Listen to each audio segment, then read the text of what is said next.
Setiap kali dengar nama Badan Eksekutif Mahasiswa atau BEM, saya itu selalu teringat video barusan.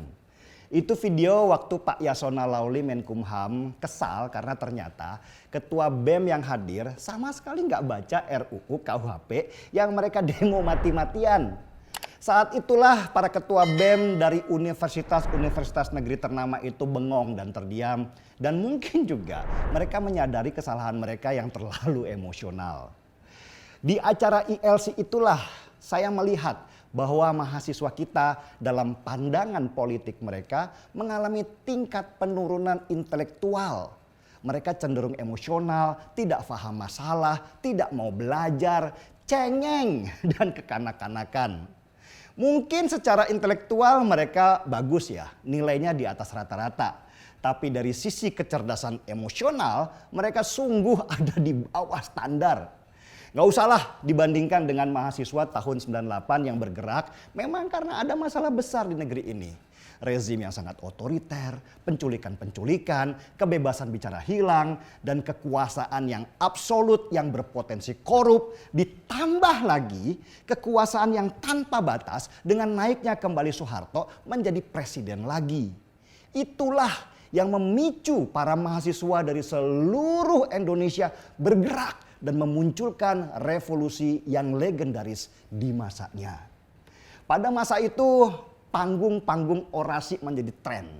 Muncullah nama-nama seperti Budiman Sujatmiko, Adian Apitupulu, dan banyak lagi yang menguasai arena orasi untuk membakar semangat supaya mahasiswa berani bergerak.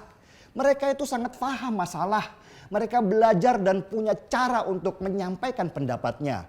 Mereka bergerak karena memang harus bergerak, bukan karena ingin tampil dan menjadi sorotan orang banyak. Gimana mau jadi sorotan pada waktu itu? Di masa Orde Baru terkenal sedikit dan berbeda dengan pemerintahnya, bisa hilang jejaknya. Tinggal nama yang dikenang dan jasadnya saja sudah nggak ketahuan di mana rimbanya. Mahasiswa sekarang sebenarnya menikmati buah dari pohon reformasi yang dulu diperjuangkan dengan darah oleh kakak-kakaknya. Mereka sekarang ini bebas bicara, bebas menyatakan pendapat. Jangankan diculik, mereka malah bebas berkeliaran meski sudah memaki-maki pemerintah. Gak ada tuh yang namanya intel yang mengikuti mereka ataupun misalnya serbuan tentara ke rumah yang menakuti keluarga. Tapi ternyata kebebasan ini gak membuat adik-adik mahasiswa kita itu pintar. Malah mereka menjadi norak, butuh perhatian, ingin tampil karena merasa mendapat sanjungan. Dan kritik mereka itu loh sangat dangkal.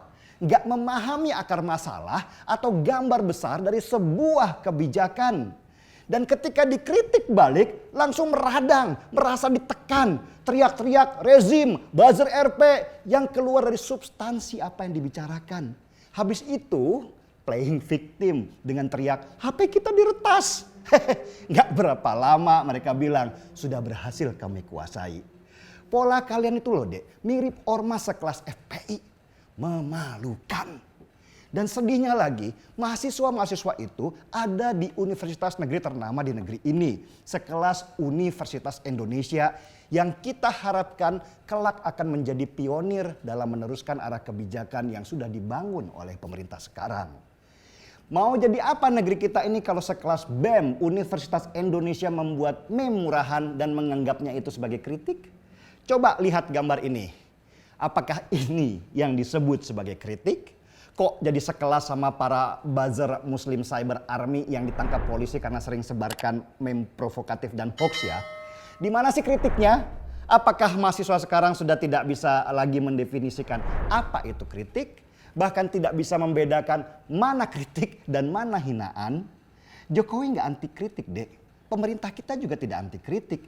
Kritiklah sepuas-puasnya. Tentu dengan elegan dan lebih keren lagi kalau kalian punya solusinya.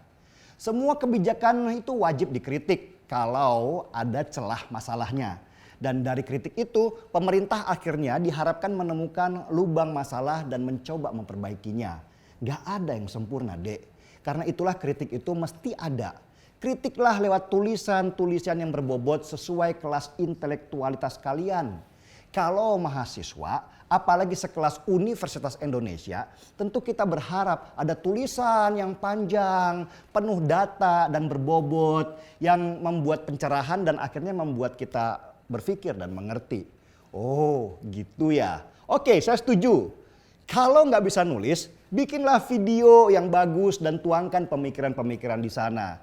Tentu sekali lagi sesuai kapasitas intelektualitasnya. Nggak ada caci maki, apalagi mengejek-ejek. Fokus pada substansi masalah dan berikan solusinya. Nah, lebih keren lagi, undang pejabat pembuat kebijakan dalam forum diskusi. Diskusi loh ya, bukan debat kusir. Beri dia waktu untuk memaparkan maksud di balik kebijakannya dan paparkan balik ke dia apa yang salah dan bagaimana cara memperbaikinya. Itu baru kritikan, elegan, terhormat dan punya kelas. Sesuai kelas mahasiswa sebuah perguruan tinggi ternama yang pasti untuk masuk ke sana itu susah. Nah, masa mahasiswa di Universitas Indonesia ketua BEM lagi main meme? Kan gak ada kelasnya. Apa yang diharapkan dari sebuah meme itu? Apa solusinya? Yang lucunya lagi si BEM UI ini mempermasalahkan Firly Bahuri sebagai ketua KPK dan menyalahkan Jokowi. Apa mahasiswa sekarang gak bisa bedakan mana eksekutif dan mana legislatif? Yang milih ketua KPK baru itu ya legislatif, anggota DPR dengan cara voting, bukan Jokowi. Lah kok yang disalahkan itu Jokowi lagi? Ayolah, malu dong kalian para mahasiswa. Mendingan nih ya, kalian naikkan peringkat kampus kalian ke urutan terbaik versi dunia. Menurut QS World University Ranking tahun 2021, bahkan Universitas Indonesia turun peringkat ke 305.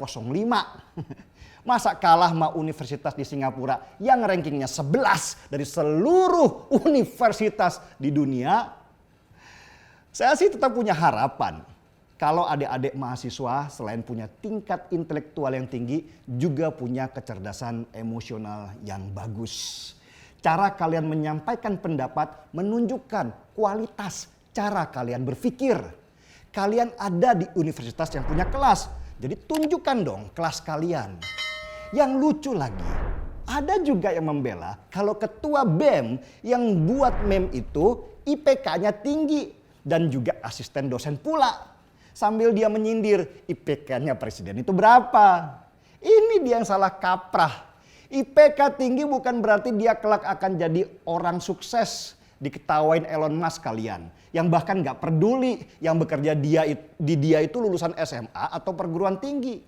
Buat Elon Musk yang penting pekerjanya punya skill yang dibutuhkan. Lagian nih, kalau masalah IPK tinggi belum menjamin orang itu cerdas. Lihat aja.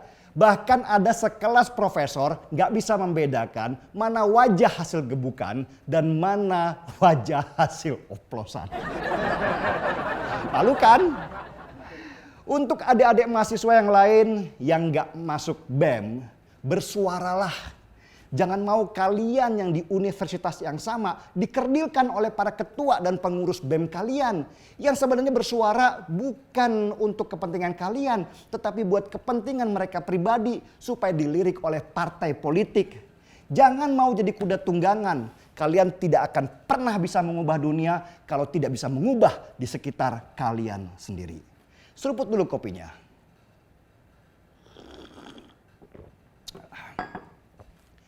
Gaspol!